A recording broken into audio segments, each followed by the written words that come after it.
Jonathan Cayco, the defending world champion, dubbed Mr. Perfect, the best in the world in the 93s. I didn't really think of it as a motto. I just thought it was a good saying for my mindset, because no matter now what, he's in the battle of his life. I'm always down to fight.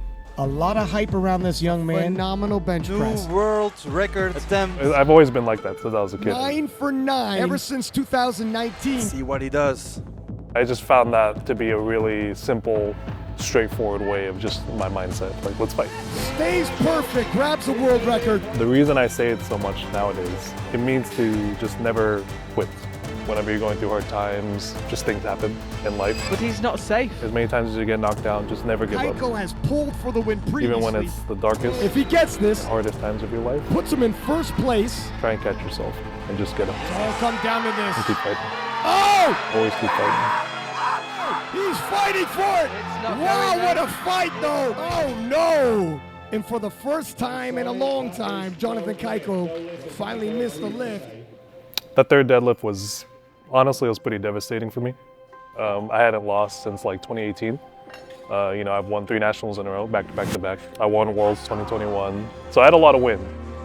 It's not like I had a bad day. Going up to that, I was 8 for 8. I had made my 3 squats. I had made 3 benches. I had gotten a new world record in the bench press. And all I had to do was pull something I've pulled before. So going into this one, I was like, okay, just another day in the office almost. I was feeling great. I was feeling pretty good. I was strong, and it was just a little misplay at the end. The wrong number was put in, and it was too late to change it. About 5 pounds more, 2.5 kilos more than what we wanted for the day. And I definitely had the 5 pounds less, for sure. So it was just the wrong call. It made me have gratitude. While it was hard for me, it made me want to be better. Because at the end of the day, no matter what, regardless of a good or bad call, it's up to me to be strong enough to literally do whatever is loaded on the bar. That's why it was almost like I needed that loss.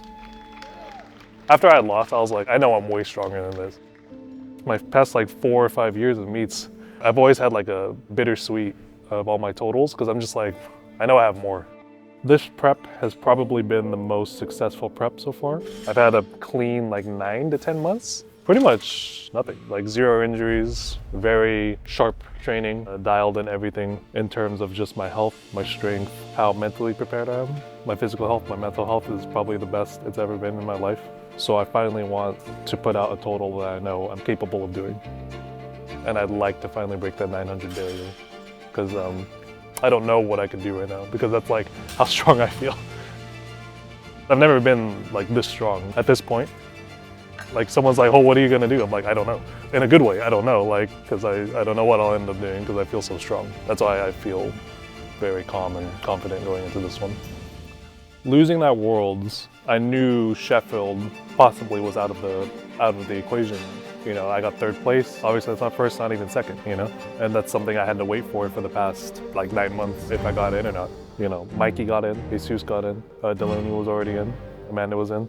All my teammates, it means the world for me, and this means the world to them. And we get to support each other going into this one, and we all want the best out of each other. Everyone's extremely excited, and we've had this time to prepare, and we're all gonna fight together.